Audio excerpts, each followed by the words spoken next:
حضرت سیدنا لقمان اپنے بیٹے کو نصیحت کرتے ہیں، اور قرآن مجید نے سورہ لقمان کے اندر آپ کی ان نصیحتوں کا ذکر فرمایا ہے۔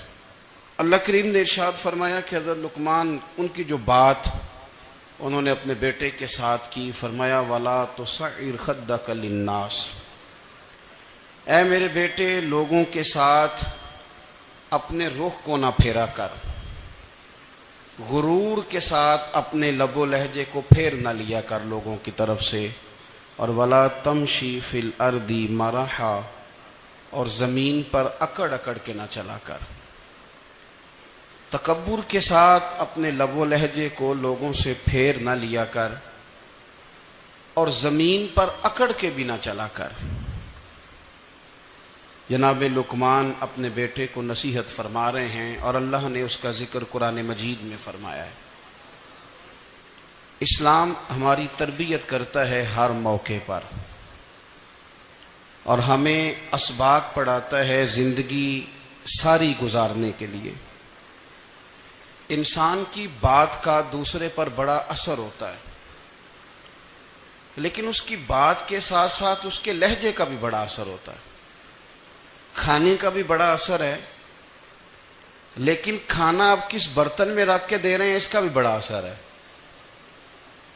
آپ نے کھانا کس طرح سجایا ہے، کس جگہ کسی کو بٹھایا ہے، اس کا بھی بہت زیادہ اثر ہے۔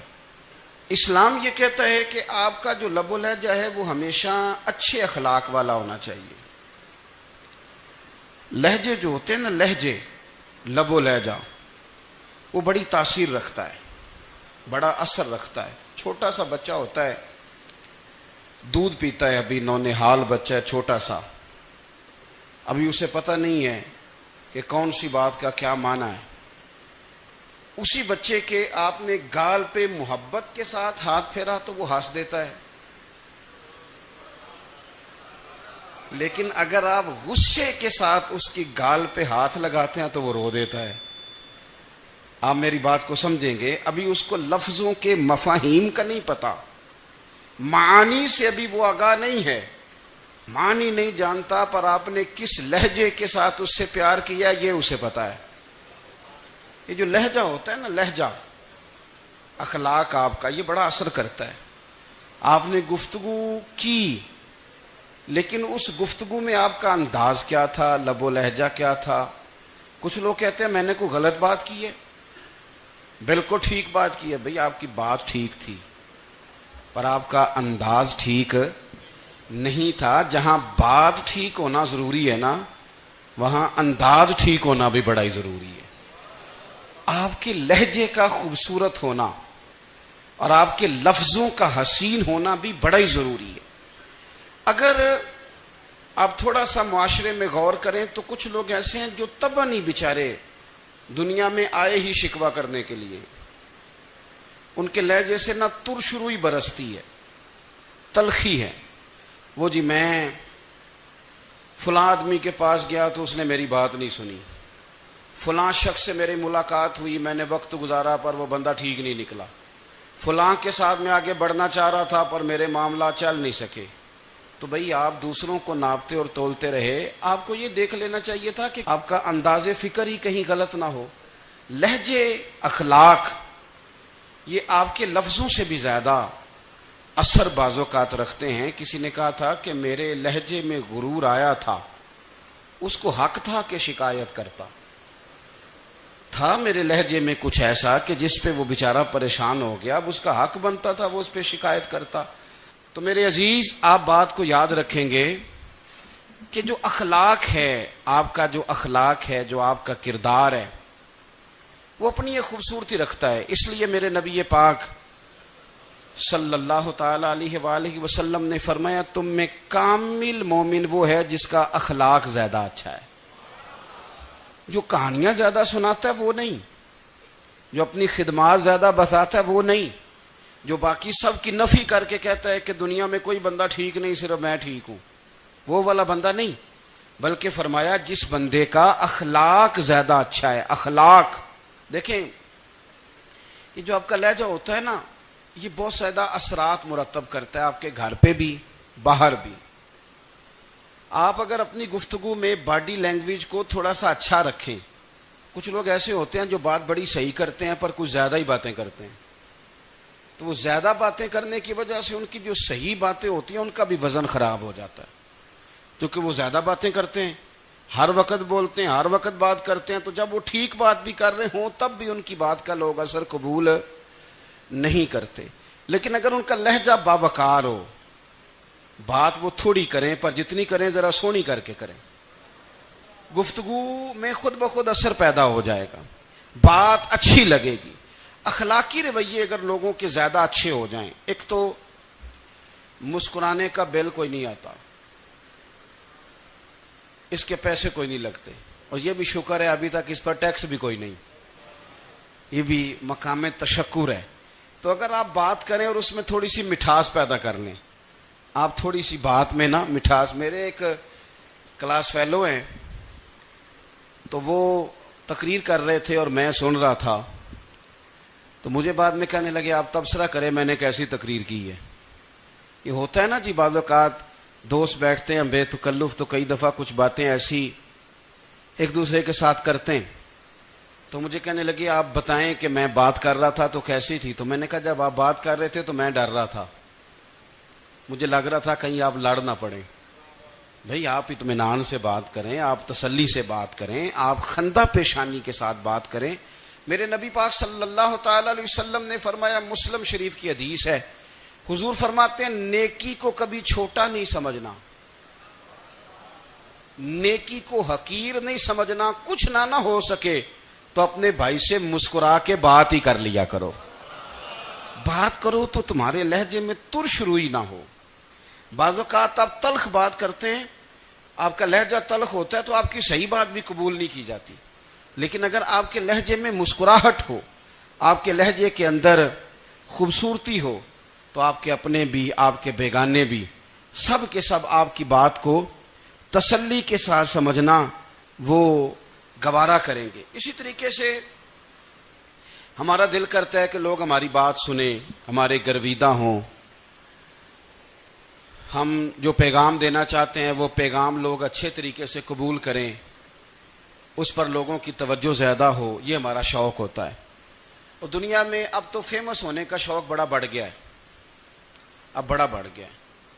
اب تو لوگوں کو نا شاید لوگ مقبولیت اسی کا نام لیتے ہیں کہ میرے اتنے لائکس ہیں, اتنے فالور ہیں, اتنے سارے لوگ ہیں تو شاید میں بڑا مقبول ہوں. یاد رکھنا قابلیت سے زیادہ قبولیت ضروری ہوتی ہے. فالور کیا کریں گے اگر رب بھی راضی نہ ہوا تو, لائکس کیا کریں گے. اگر تو قبول ہو جائے تو پھر چلو کسی لائکس کا بھی فائدہ ہے, کسی فالور کا بھی. اور اگر قبول نہ ہو تو پھر کوئی فائدہ. جنوں پریتم اپنا آنکھ ہی نہ, وہ اجے سہاگن ہو ہی نہیں. تو جب وہ قبول کر لے پھر تو بڑی بات ہے, اور اگر قبولیت نہ ہو تو پھر بڑے بڑے مجمع بھی کوئی فائدہ نہیں دیتے. ہماری خواہش ہوتی ہے کہ لوگ ہمیں جانیں, لوگ ہمیں پہچانیں, ہمارا بڑا نام ہو, ہمارا بڑا ذکر ہو, ہمارے بڑے تذکرے ہوں. تو میرے نبی پاک صلی اللہ تعالی علیہ وسلم نے ارشاد فرمایا, حضرت ابو ہریرہ رضی اللہ تعالیٰ عنہ روایت کرتے ہیں, حضور فرمانے لگے تم مال کے ذریعے لوگوں کو اپنا گرویدہ نہیں بنا سکتے, پیسے دے کے لوگوں کو پیچھے نہیں لگا سکتے. کتنے کو دو گے؟ دیکھیں نا, پیسوں سے تو بندے کا لالچ شروع ہو جاتا ہے. ایک دفعہ دیں, پھر دوسری دفعہ دیں, پھر تیسری دفعہ دیں. روز دیں گے تو بندہ راضی ہوگا, اور اگر آپ نے 99 دفعہ دیا, ایک دفعہ نہیں دیا تو وہ ناراض ہو جاتا ہے. تو کتنا کو لالچ پورا کریں گے. تو حبیب پاک علیہ الصلوۃ والسلام فرمانے لگے تم پیسے دے کے لوگوں کو اپنا گرویدہ نہیں کر سکتے, ہاں خندہ پیشانی سے, حسن اخلاق سے ملو گے تو لوگ تمہارے گرویدہ ہو جائیں گے. تمہارا اخلاق, تمہاری خندہ پیشانی, تمہارا اچھا کردار, یہ لوگوں کو گرویدہ کر سکتا ہے. مال و دولت سے لوگ گرویدہ نہیں ہوتے. تو ہمارا وہ جو روزمرہ کا لوگوں کے ساتھ تعلق ہے, لب و لہجہ ہے, میں نے دیکھا ہے بہت سارے لوگ ایسے ہیں جن کے ساتھ لوگ آنا جانا ملنا بیٹھنا آہستہ آہستہ چھوڑ دیتے ہیں، اور وہ کس لیے چھوڑ دیتے ہیں؟ وہ ان کے رویے کی وجہ سے چھوڑ دیتے ہیں، ان کے انداز فکر کی وجہ سے چھوڑ دیتے ہیں، ان کے شکووں کی وجہ سے چھوڑ دیتے ہیں۔ مزاج ہوتا ہے نا ہمارا کہ ہمیں شوق ہوتا ہے تعلق زیادہ لوگوں کے ساتھ ہو، اور پھر یہ بھی شرط ہوتی ہے کہ میں جس کے پاس جاؤں وہ مجھے یہی کہے کہ تو میرے ساتھ ہی پیار کر۔ ایک صاحب مجھ سے کہنے لگے کہ یہ میں محفل کراتا ہوں، آپ بھی تشریف لائیں، اور میں 20 علماء کو بلا چکا ہوں اور بڑے بڑے نامور نام انہوں نے میرے سامنے لیے۔ میں نے ان سے پوچھا کہ جو نام آپ نے لیے ہیں اور آپ کی تصویریں بھی ساتھ ہیں، میں الحمدللہ تسلیم کر گیا ہوں آپ کی بات کو، لیکن سوال میرا یہ تھا کہ کیا آپ نماز بھی پڑھتے ہیں؟ 21 علماء کو آپ نے بلایا یا 20 کو بلایا اور بڑے بڑوں کو بلایا، اور مجھے بھی آپ دعوت پیش کر رہے ہیں، تو نمازی بھی آپ ہیں؟ نمازی بھی ہیں؟ کہنے لگے آپ دعا کریں میں نماز پڑھنا شروع کر دوں۔ میں نے ان سے کہا خدا کے بندے، اب اگر تو کسی اور کو بتائے گا کہ 20 اتنے بڑے لوگوں سے میرا تعلق کر پڑتا میں نماز بھی نہیں، تو لوگ کیا سوچیں گے کہ 21 مولوی مل کے بھی ایک بندے کو نمازی نہیں بنا سکے۔ تو آپ اپنے لب و لہجے سے صرف باتوں سے گرویدہ کسی کو کر لیں گے؟ آپ یہ دیکھیں کہ اخلاق کس طرح کا ہے، لہجہ کس طرح کا ہے، آپ کے بات کرنے کا انداز کتنا حسین ہے، اس لفظ کے اندر حسن کتنا زیادہ ہے۔ نبی پاک صلی اللہ علیہ وسلم بھی تبلیغ فرماتے، ہم بھی تبلیغ کرتے ہیں۔ میں اور آپ جب تبلیغ کرتے ہیں تو اس تبلیغ کے اندر شکوہ ہوتا ہے اور تنقید ہوتی ہے، اور بعض جگہ میں نے یہ بھی دیکھا ہے کہ طنز ہوتا ہے، طنز۔ ہم دوسرے کو دین کی دعوت رہے ہیں، لیکن ہمارے لب و لہجے سے طنز اور ترش روئی چھلکتی ہے۔ تو دولت کے پیچھے لگ گیا ہے، تو بالکل جاہل ہے، تو بالکل تیرے خاندان میں سے بھی کوئی نہیں ادھر آتا۔ آپ طنز کر رہے ہیں، آپ دعوت دین نہیں دے رہے۔ دعوت دین تو گلدستے میں رکھ کے پیش کی جاتی ہے، اس کی تو ایک خوبصورتی ہے، اس کا تو ایک حسن ہے، اس کی تو اپنی ایک جاذبیت ہے، اس کی اپنی ایک نورانیت ہے۔ صحابہ کرام علیہم رضوان فرماتے ہیں کہ حضرت سعد بن معاذ رضی اللہ تعالیٰ عنہ کا جنازہ تھا، اللہ کے پیارے محبوب صلی اللہ تعالیٰ علیہ وسلم نے جنازے کی امامت فرمائی، اور جنازے کی امامت کے بعد ابھی نہ قبر کے تیار ہونے میں کچھ ٹائم باقی تھا، تو حضور زمین پہ تشریف فرما ہوئے، لوگ قبر کی تیاری میں ہیں۔ بعض اوقات ہوتا ہے نا ابھی قبر نہیں تیار ہوئی، تو کہتے ہیں کہ لکڑی کے ساتھ حضور نے زمین کریدنی شروع کر دی، اور دیر تک حضور نے چہرہ نور کو زمین کی طرف جھکائے رکھا، گویا زمین شرف دیدار حاصل کرتی رہی۔ دیر تک چہرہ نور جھکا رہا زمین کی جانب، حضور نے رخ نور کو پھیر لیا۔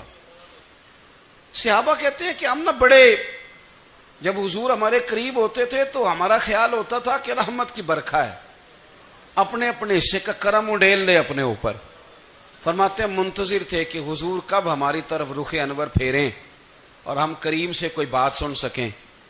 ارشاد فرماتے ہیں کہ ہم بڑے شدید منتظر تھے، دیر کے بعد نبی پاک علیہ الصلوۃ والسلام نے چہرہ انور اٹھایا، دیر کے بعد چہرہ انور اٹھایا۔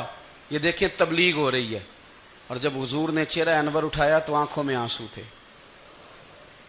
رو رہے تھے، اور 3 دفعہ حضور نے فرمایا، چونکہ قبر تیار ہو رہی تھی، 3 دفعہ نبی کریم نے فرمایا لوگو قبر آخرت کی منزلوں میں سے پہلی منزل ہے، اس کی تیاری کر لو، اس کی تیاری کر لو، اس کی تیاری کر لو۔ 3 دفعہ حضور نے یہ جملے دہرائے۔ کیوں؟ ایک میں تبلیغ کرتا ہوں پر اس میں نہ درد ہے، نہ رونا ہے، نہ وہ لب و لہجہ ہے۔ ایک حضور دعوت دے رہے ہیں قبر کی تیاری کی، لیکن اس میں آنسو ہیں، اس میں خاص رغبت ہے غلاموں کے لیے۔ تو اپنی زندگی کے اندر جو ہمارا انداز تکلم ہے، ہمارا انداز گفتگو ہے، میں کہا کرتا ہوں کہ ہم نا دین کے لیے جب کلام کر رہے ہوتے ہیں تو شدت ہوتی ہے ہمارے جملوں کے اندر، بعض مقامات شدت کے ہوتے ہیں۔ آپ جہاد کی بات کر رہے ہیں، ناموس رسالت کی بات کر رہے ہیں، تو کسی جگہ آپ کے لب و لہجے کے اندر شدت کا ہو جانا برا نہیں ہے، بلکہ وہ اچھا ہے۔ لیکن میرے عزیز ہر وقت ہی کچھ لوگ تلخ ہیں، انہیں کسی وقت بھی آپ ان سے ملاقات کر لیں وہ لوگ آپ کو پریشان ہی نظر آئیں گے. حضرت سیدنا عبداللہ ابن عمر رضی اللہ تعالیٰ عنہ روایت کرتے ہیں کہ نبی پاک صلی اللہ تعالیٰ علیہ وآلہ وسلم نے ارشاد فرمایا کہ جنت میں ایسے بھی کمرے ہوں گے, جنت میں کچھ ایسے کمرے, کچھ ایسے مکانات بھی ہوں گے کہ باہر کھڑے ہوں گے تو اندر نظر آئے گا, اور اندر کھڑے ہوں گے تو باہر نظر آئے گا. یعنی ایک تو تم آئینے لگاتے ہو نا, وہ دیواریں اتنی شفاف ہوں گی کہ اندر باہر سے ان کا حسن دکھائی دے گا. حضرت سیدنا مالک اشعری رضی اللہ تعالیٰ عنہ بیٹھے تھے, کہتے ہیں میں نے فوراً عرض کی حضور وہ ملیں گے کس کو؟ وہ جو اتنے حسین گھر ہوں گے کہ دیواریں ہی شیشے کی محسوس ہوں گی, اندر باہر سے حسن کے جلوے دکھائی دیں گے, حضور وہ ملیں گے کسے؟ تو اللہ کے پیارے محبوب علیہ السلام نے فرمایا وہ اس کو ملیں گے جو گفتگو اچھی کرے گا,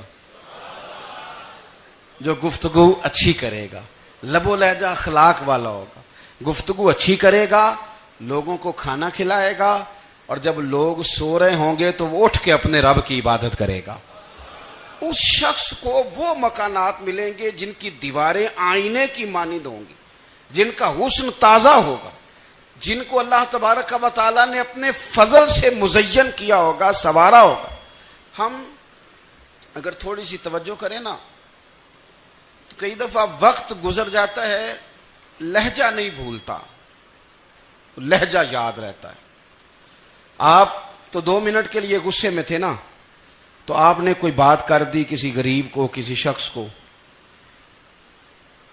آپ غصے میں تھے, آپ نے کہہ دیا, اس بیچارے نے سن لیا, لیکن وہ باتیں اسے سونے نہیں دیتی, بار بار یاد آتی.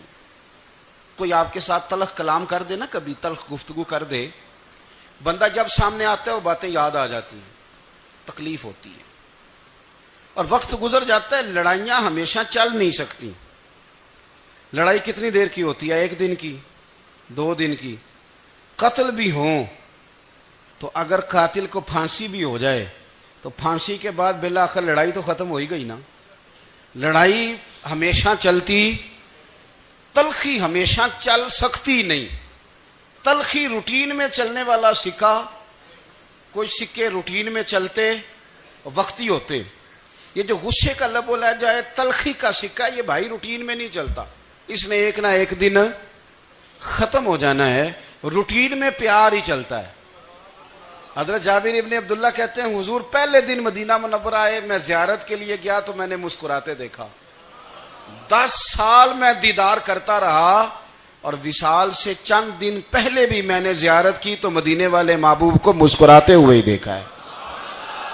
یہ جو آپ کا لب و لہجہ ہے نا, اخلاق والا, حسن والا, مسکرانے والا, یہ لب و لہجہ نا ذرا لمبا چلتا ہے. یہ روٹین ہے, یہ روز چلے گا. یہ سکہ وہ ہے جو رائج الوقت رہتا ہے, یہ کبھی بھی ختم ہونے والا یہ خزانہ ہے. تو یہ جو آپ کا تلخ لب و لہجہ ہے, یہ روٹین نہیں. عارف رومی رحمۃ اللہ علیہ فرماتے ہیں کہ مثال دینے کے لیے بات سمجھاتے ہیں. فرماتے ہیں ایک شخص جنگل میں لکڑیاں کاٹنے جایا کرتا تھا تو شیر سے دوستی ہو گئی, یعنی ڈائریکٹ بادشاہ سے دوستی ہو گئی. اور بادشاہ بھی وہ جو جنگل کا بادشاہ ہے, جنگل کے بادشاہ سے دوستی ہو گئی. اب وہ لکڑہارا غریب آدمی تھا, لکڑیاں تو کاٹنی ہوتی تھیں. تو وہ جنگل کا بادشاہ اعلان کر دیتا جانوروں کو کہ میرا دوست آیا, ایک تو کوئی تنگ نہ کرے, اور دوسرا یہ کہ سب لوگ مل کے اس کے ساتھ تعاون کریں. کبھی کوئی جانور لکڑیاں اکٹھی کراتا, کبھی کوئی اپنی پشت پہ گدھا, بیل, گھوڑا, خچر رکھ کے وہ لکڑیاں باہر چھوڑنے آتا. تو اب اس کی بڑی دھوم مچ گئی جنگل کے اندر. لکڑہارا مزدور تھا, وہ بادشاہ سے دوستی کر کے بادشاہ ہی بن گیا. وہ گھر آ کے نا بیوی کو اکثر بتاتا کہ میرا ایک دوست ہے, میں جاتا ہوں تو ساری پہلے ہی مخلوق کھڑی ہوتی ہے میرے استقبال کے لیے. دوستی جو بڑے سے ہو گئی ہے. بنا ہے شاہ کا مصاحب تو پھر ہے اتراتا, وگرنہ شہر میں غالب کی آبرو کیا ہے. ہمیں تو پوچھتا ہی کوئی نہیں, یہ تو بنا ہے شاہ کا مصاحب تو پھر ہے اتراتا, وگرنہ شہر میں غالب کی آبرو کیا ہے. تو وہ لوگوں کو بتاتا, بیوی کو بھی بتاتا دوست ہے. تو بیوی کہنے لگی اتنی تو تعریفیں کرتا, یہ نہیں بتایا کہ وہ جنگل کا شیر ہے, بس نیرا دوست بتا دیا. بیوی کہنے لگ گئی کہ تو اتنا جو اس کا ذکر کرتا ہے تو کسی دن بلا نا, بلا کسی دن تاکہ اس کی دعوت کریں. اب اس نے پھر نہ اس کو پردے میں رکھا. کیا کہتے ہیں آج کل؟ سرپرائز دینا ہے. مگر سرپرائز دینا ہے جی. پردے میں رکھا کہ وہ شیر ہے. تو وہ بلا لیا گھر. اب اس کے لیے کچا گوشت، ظاہر ہے شیر نے کچا گوشت کھانا تھا. وہ کہنے لگی پکانا کس طرح کا ہے؟ وہ کہنے لگا جب وہ آئے گا پھر بتاؤں گا. اب وہ کچا گوشت 2-3 بکرے ذبح کر کے ڈال دیے. وہ آ گیا شیر. اور پھر امی کہتے ہیں جب وہ آیا نا تو اس کی بیوی نے دیکھا تو اس نے ایک سخت جملہ کہہ دیا. کہنے لگی اوہو میں سمجھی تھی پتہ نہیں کون ہے. اس طرح کے درندے تیرے یار ہیں، کتے بلے دوست بنائے ہوئے ہیں. یہ کیا بات ہوئی؟ خیر وہ شیر نے سن لیا، گوشت کھایا، وہ چلا گیا. اگلے دن لکڑ ہارا لکڑیاں کاٹنے گیا تو شیر نے ملاقات کرتے ہی لکڑ ہارے سے کہا کہ یہ نا کلہاڑی اٹھا اور میری پشت پہ نا ایک زخم کر دے. اس نے کہا نہیں میں یہ کام نہیں کرتا، تو میرا دوست ہے. اس نے کہا سن بھائی میں نے پیار سے کہا ہے تو مان جا، ورنہ میں ہوں شیر، میں نے تجھ سے منوا ہی لینا ہے. میں کوئی تکلیف دوں گا مناسب نہیں، تو کر. اس نے کلاڑی اٹھائی اور اس کی پشت پہ ایک زور سے زخم لگا دیا، خون بہنے لگا. اس نے کہا تو نے آج کے بعد آنا ہے، لکڑیاں کاٹنی ہے، تجھے کوئی کچھ نہیں کہے گا، بس یہ ایک حکمت تھی جو میں نے کیا ہے. قصہ مختصر. وہ آتا رہا، لکڑیاں ملتی رہیں، خدمت بھی ہوتی رہی. 6-8 ماہ گزر گئے. ایک دن شیر اس سے کہنے لگا یہ میرے ذرا بال اٹھا کے دیکھ، وہ جو تو نے زخم لگایا تھا وہ کہاں پہ ہے؟ اس نے وہ بال اٹھا کے دیکھا تو زخم ملا ہی نہیں. کئی جگہ پہ ٹٹولا کا یار یہاں تھا یہاں تھا یہاں تھا. شیر نے پھر کیا کمال ہی جملہ کہا. اس نے کہا کہ وہ جو کلاڑی کا زخم تو نے لگایا تھا نا وہ مکمل ہو گیا، لیکن تیری بیوی کا جو لہجہ تھا اور اس کی جو تلخی تھی وہ آج تک میرے ذہن میں موجود ہے. وہ ابھی بھی مجھے تکلیف دیتی ہے. بات سوچتا ہوں مجھے اس نے درندہ کہا، اس نے میرے بارے میں اتنے کچے اور کمزور اور سخت جملے کہے، تو وہ بات مجھے بھولتی، وہ آج بھی میرے ذہن میں اسی طرح گونجتی ہے. تلخ جملے جو اس نے کہے اور خوفناک جو انداز اس نے اختیار کیا، وہ بات مجھے کبھی بھی بھولتی. تو آپ کے لفظ لوگوں کو بھول جاتے ہیں پر لہجہ یاد رہتا ہے اگر ہم اپنے لہجے پر تھوڑی توجہ ہی کر لیں. کچھ لوگ کہتے ہیں جی میرا جی روٹین ہی یہ ہے بات کرنے کی. تو یہ یاد رکھنا کسی وقت ایسا بھی ہوتا ہے کہ شیر کو سوا شیر مل جاتا ہے. پھر ایسا نہ ہو کہ آپ کی تلخی کی جواب میں کوئی اس طرح کی تلخی ہو کہ پھر آپ اس کو کبھی بھلا نہ سکیں. ہمارے ہاں نا یہ دور تیزیاں دکھانے کا دور ہے. کچھ لوگ ضرورت سے زیادہ تیزی دکھانے کی کوشش کرتے ہیں. ان بیچاروں کا کبھی کبھی اتنا سخت نقصان ہوتا ہے کہ ان کو ان سے بھی کئی گنا تیز بندہ مل جاتا ہے. وہ کسی ایسی جگہ جا کے بیچارے الجھ جاتے ہیں جہاں سے واپسی کا راستہ نظر نہیں آتا. حضرت ہانی رضی اللہ تعالیٰ عنہ اپنی قوم کے ایک وفد کے ساتھ نبی پاک صلی اللہ علیہ وسلم کی بارگاہ میں حاضر ہوئے. نبی پاک علیہ السلام نے ان کی ساری باتیں سنی. تو ان میں سے ایک شخص نے عرض کی یا رسول اللہ صلی اللہ علیہ وسلم میں نا زیادہ باتیں نہیں یاد رکھ سکتا. حضور میں شاید کمزور حافظے والا ہوں، زیادہ باتیں نہیں میں یاد رکھ سکتا. حضور مجھے کوئی ایک ایسی بات آپ ارشاد فرما دیں کہ میں عمل کروں تو پھر جنت میرا مقدر بن جائے. میں چاہتا ہوں کہ مجھے کچھ ایسا مل جائے کہ میں اسی پر عمل. وہ کہا تھا نا درویش نے کہ علم و بس کری ہو یار کیونکہ ایک کوئی حرف تینوں درکار. تو مجھے کوئی ایسی چیز مل جائے کہ وہ پھر جنت میرا مقدر بنے. تو حضور نے فرمایا 3 کام کرنا. ایک تو گفتگو جب بھی کرنا اچھی کرنا. تمہارا لب و لہجہ تمہاری گفتگو میں کبھی کوئی کمزوری نہ آئے. گفتگو اچھی کرنا، اچھی گفتگو. اور دوسرا حضور نے فرمایا سلام کو عام کرنا. اور تیسرا فرمایا لوگوں کو کھانا کھلانے میں رغبت پیدا کرنا. یہ کام کر پھر اللہ تبارک و تعالی تیرے مقدر میں جنت کو شامل فرما دے گا. تو میرے عزیز آپ اس بات کو سمجھیں کہ ہمارے اخلاقی رویے، ہمارا کردار، ہمارا لب و لہجہ، ہم نا ڈنڈے کے زور پر حکومت قائم کرنا چاہتے ہیں. آپ کو پتہ ہے بہت سارے ملکوں میں دین گیا اور پھر اللہ تعالیٰ معاف کرے بعض جگہ پہ دینی اقدار کو، دینی لوگوں کو زوال بھی آیا۔ بر صغیر پاک و ہند میں دین آیا لیکن اللہ کے فضل سے زوال نہیں آیا اور کبھی آئے گا بھی نہیں۔